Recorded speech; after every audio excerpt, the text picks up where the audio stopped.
Hey guys, बहुत बहुत स्वागत है आपका हमारे यूट्यूब चैनल पे।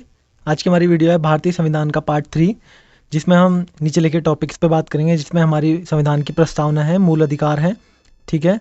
और इसके साथ साथ मूल कर्तव्य और राज्य के नीति निर्देशक तत्व, इन सभी विषयों के जितने भी क्वेश्चन हैं मैं आप लोगों के लिए लेके आया हूँ इस सीरीज में, ठीक है। तो प्रस्तावना, मूल अधिकार, मूल कर्तव्य और राज्य के नीति निर्देशक तत्वों में से मैं आपके लिए क्वेश्चन सीरीज लेके आया हूँ, ठीक है। ये वीडियो उन सभी स्टूडेंट के लिए है जो यूजीसी नेट पॉलिटिकल साइंस से नेट जीआरएफ की तैयारी कर रहे हैं, इसके साथ साथ यूपीएससी की तैयारी कर रहे हैं, ठीक है, प्रोविंशियल सर्विसेज की तैयारी कर रहे हैं, और इसके साथ साथ एसएससी या अदर गवर्नमेंट एग्जाम की तैयारी कर रहे हैं। तो ये वीडियो उन सभी स्टूडेंट के लिए है जो ये लिखे हुए इन सभी पे तैयारी कर रहे हैं, ठीक है। तो चलिए भारतीय संविधान का पार्ट 3 शुरू करते हैं।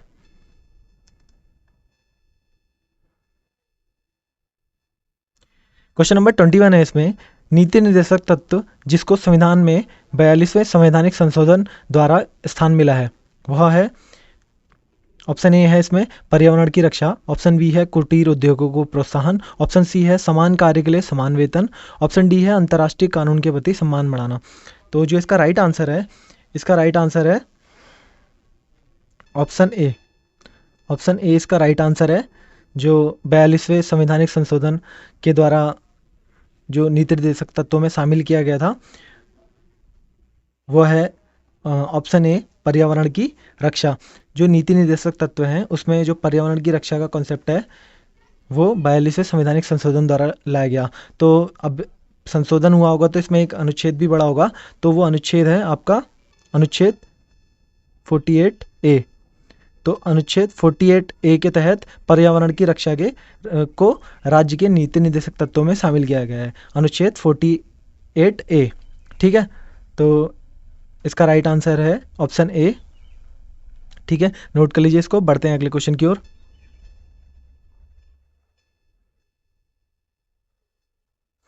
क्वेश्चन नंबर 22 है इसमें, भारतीय संविधान में किसने कहा कि राजनीति का निर्देशक सिद्धांत ऐसा चेक है जो बैंक द्वारा उसी के सुविधानुसार दे है। इसमें ऑप्शन ए है doctor Bhimrao Ambedkar, option B है K T Shah, option C है के एम मुंशी, ऑप्शन डी है राजेंद्र प्रसाद। तो जो इसका राइट आंसर है ऑप्शन बी। ऑप्शन बी के टी शाह ने संविधान सभा में कहा था कि जो नीति निर्देशक सिद्धांत है ऐसा चेक है जो अपने बैंक द्वारा उसी के सुविधानुसार दे है, ठीक है। ऑप्शन बी है इसका राइट आंसर, के टी शाह, ठीक है। नोट कर लीजिए इसको, बढ़ते हैं अगले क्वेश्चन की ओर।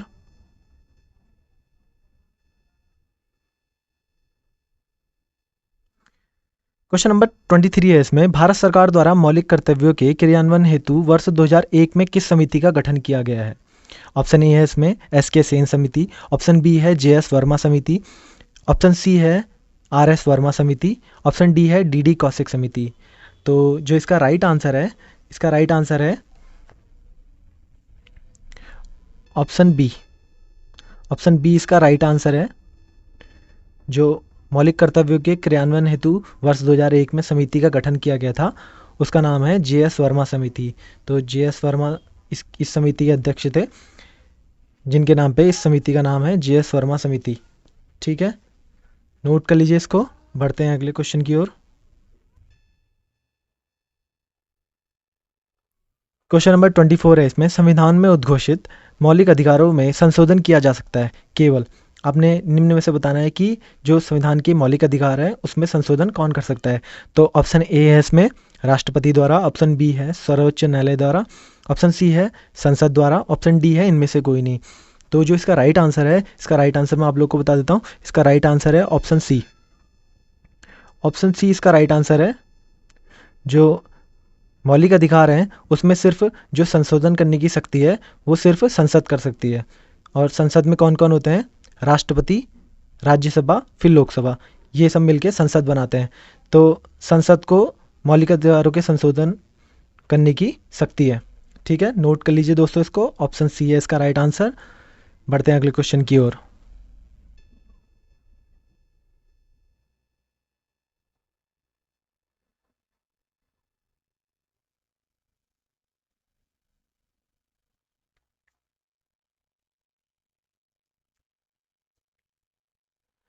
क्वेश्चन नंबर 25 है इसमें, भारतीय संविधान की प्रस्तावना में वर्तमान में 5 शब्द सम्मिलित हैं। इसमें नंबर 1 है लोकतांत्रिक, दूसरा है संपूर्ण प्रभुत्व संपन्न, तीसरा है पंथ निरपेक्ष, चौथा है समाजवादी और पांचवा है गणतंत्र। इन पदों को सही क्रम में निम्नलिखित कूट से चिन्हित कीजिए। तो जो नीचे इसमें कूट दिए गए हैं, आपने से बताना है जो इसमें राइट आंसर है इसको सही क्रम में लगाना है, ठीक है, ऊपर से नीचे की ओर, ठीक है। तो इसका राइट आंसर है ऑप्शन ए।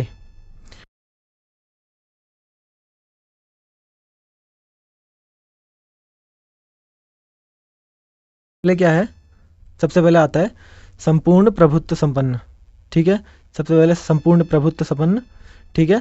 उसके बाद आता है आपका समाजवादी, ठीक है, फिर उसके बाद पंथ निरपेक्ष, फिर उसके बाद आता है लोकतांत्रिक, उसके बाद आता है गणतंत्र, ठीक है। इसका राइट आंसर है ऑप्शन ए, ठीक है, 2 4 3 1 5, ठीक है, इस ऑर्डर में लगेंगे।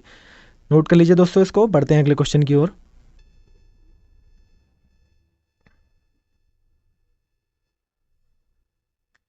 क्वेश्चन नंबर 26 है इसमें, भारतीय संविधान के अनुच्छेद 22 के विषय में निम्न वक्तव्यों में से कौन सा सही है। ऑप्शन ए है इसमें, इस अनुच्छेद में दिया गया मूल अधिकार व्यक्ति को बंदी बनाए जाने और विभिन्न मामलों में नज़रबंद किए जाने से रक्षा करता है। ऑप्शन बी है, यह मूल अधिकारों नागरिकों और गैर नागरिकों दोनों के लिए है। यह ऑप्शन सी है इसमें, इस प्रावधान के अंतर्गत प्रदत्त अधिकार उन व्यक्तियों के लिए हैं जिन्हें किसी निवारक नज़रबंद कानून के अंतर्गत बंदी बनाया गया है। ऑप्शन डी है, इस प्रावधान के अंतर्गत प्रदत्त अधिकार विदेशी शत्रु के लिए नहीं है। तो जो इसका राइट आंसर है ऑप्शन सी। ऑप्शन सी इसका राइट आंसर है। तो जो भारतीय संविधान का अनुच्छेद 22 है उसमें यह प्रावधान है कि के अंतर्गत यह लिखा गया है, प्रदत्त अधिकार उन व्यक्तियों के लिए हैं जिन्हें किसी निवारक नज़रबंदी, जो इसमें मेन पॉइंट है, नज़रबंदी कानून के अंतर्गत बंदी बनाया गया है, ठीक है। तो इसका राइट आंसर है सी ऑप्शन। नोट कर लीजिए इसको जल्दी से, बढ़ते हैं अगले क्वेश्चन की ओर।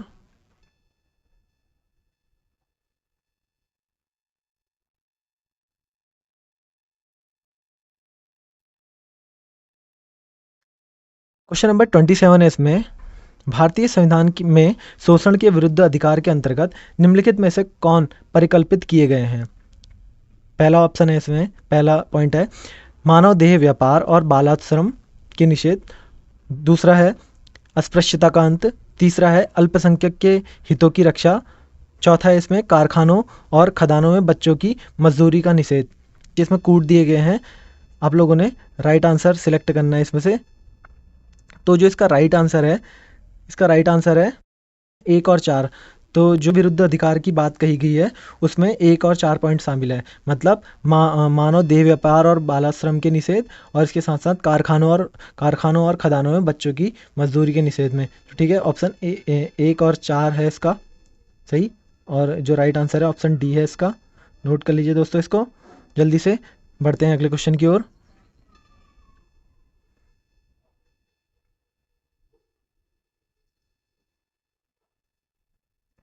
क्वेश्चन नंबर 28 है इसमें, भारतीय संविधान में दिए हुए धर्म की स्वतंत्रता के अधिकार में निम्नलिखित में से क्या क्या सम्मिलित नहीं है। आप लोगों ने बताना है जो धार्मिक स्वतंत्रता का अधिकार है उसमें क्या क्या सम्मिलित नहीं है। पॉइंट 1 है इसमें आत्मा की स्वतंत्रता और धर्म का अनुसरण एवं प्रचार करने का अधिकार। पॉइंट 2 है इसमें किसी धर्म की वृद्धि अथवा उसके अनुसरण के लिए कर लगाना या सरकारी धन का प्रयोग करना। पॉइंट 3 है इसमें धार्मिक एवं खैराती संस्थाओं की स्थापना और उनका अनुरक्षण। पॉइंट 4 है इसमें सरकार द्वारा पोषित किसी संस्था में धार्मिक शिक्षा देना। तो नीचे इसके कूट दिए गए हैं, ठीक है, ABCD। तो आप लोगों ने बताना है इसमें से जो इसका सही उत्तर है, जो धार्मिक स्वतंत्रता के अधिकार के अंतर्गत है, ठीक है, कि के अधिकार में नहीं है, माफ़ कीजिए, के अधिकार में नहीं है, धार्मिक स्वतंत्रता के अधिकार में सम्मिलित नहीं है, ठीक है।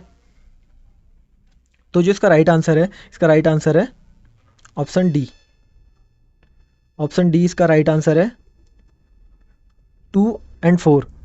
तो जो ऑप्शन 2 है इसमें, और ऑप्शन 4 है ये धार्मिक, भारतीय संविधान की जो धार्मिक स्वतंत्रता का अधिकार है उसके अंतर्गत ये है, नहीं दिए गए हैं। किसी धर्म की वृद्धि अथवा उसके अनुरक्षण के लिए कर लगाना या सरकारी धन का प्रयोग करना, ऐसा किसी भी अनुच्छेद में नहीं लिखा गया है कि धर्म के अनुरक्षण के लिए कर लगाना या सरकारी धन का प्रयोग करना। और वैसी पॉइंट 4 है सरकार द्वारा पोषित किसी संस्था में धार्मिक शिक्षा देना, तो ऐसा कहीं भी नहीं लिखा गया है संविधान में। तो ये जो 2 पॉइंट है ये गलत है, ठीक है। और ऑप्शन पॉइंट 1 और पॉइंट 3 ये दोनों सही हैं। आत्मा की स्वतंत्रता और धर्म का अनुसरण एवं प्रचार करने का अधिकार बिल्कुल सही है।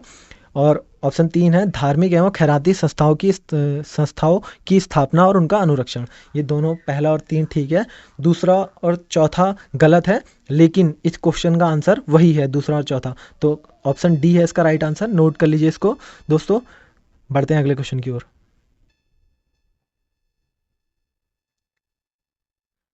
क्वेश्चन नंबर 29 है इसमें, संवैधानिक संशोधन अधिनियम द्वारा वन्य तथा वन्य जीवों के संरक्षण को राज्य से हटाकर समवर्ती सूची में डाला गया। कौन से संविधान संशोधन के अंतर्गत डाला गया है ये बताना है इसमें। तो ऑप्शन ए है इसमें 39वां संविधान संशोधन, ऑप्शन बी है 40वां संविधानिक संशोधन, ऑप्शन सी है 41वां संविधान संशोधन, और ऑप्शन डी है 42वां संविधान संशोधन। तो जो इसका राइट आंसर है, इसका राइट आंसर है ऑप्शन डी, 42वां संविधान संशोधन, ठीक है। समवर्ती सूची में अगर कोई विषय चले गया है तो उस विषय में केंद्र सरकार भी कानून बना सकती है और राज्य सरकार भी कानून बना सकती है, ठीक है। जो समवर्ती सूची का विषय होता है उसमें दोनों सरकारें, केंद्र और राज्य दोनों कानून बना सकते हैं, ठीक है। पहले उसको राज्य सूची में रखा गया था, लेकिन बाद में 42वें संविधान संशोधन द्वारा उसको समवर्ती सूची में डाल दिया गया। नोट कर लीजिए दोस्तों इसको। बढ़ते हैं अगले क्वेश्चन की ओर।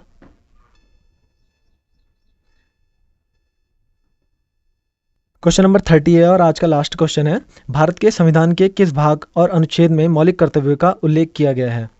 ऑप्शन ए है इसमें भाग 4 के अंतर्गत अनुच्छेद 51 में, ऑप्शन बी है भाग 3 के अंतर्गत अनुच्छेद 51 में, ऑप्शन सी है भाग 4 क अनुच्छेद 51 क में, ठीक है, और ऑप्शन डी है इसमें भाग 3 क अनुच्छेद 51 क के अंतर्गत। इसका राइट आंसर है ऑप्शन सी, ऑप्शन सी इसका राइट आंसर है, ठीक है। जो भारतीय संविधान का भाग 4 क है अनुच्छेद 51 क है उसमें मौलिक कर्तव्य को डाला गया है, क्योंकि जो मौलिक कर्तव्य थे वो मूल संविधान में नहीं थे, उसको संविधान संशोधन करके डाला गया था। जो नए भाग का निर्माण हुआ था उसमें भाग 4 क था और जो नया अनुच्छेद बना था वो अनुच्छेद 51 क था, ठीक है। तो जो मौलिक कर्तव्य थे वो मूल संविधान में नहीं थे, उसको संविधान संशोधन करके संविधान में लाया गया था। बहुत अच्छा क्वेश्चन है दोस्तों, 2015 के नेट के एग्जाम में पूछा गया था ये, नेट में पूछा गया था ये, ठीक है, नेट के एग्जाम में पूछा गया था। अच्छा क्वेश्चन है, नोट कर लीजिए इसको, ठीक है। ऑप्शन सी है इसका राइट आंसर।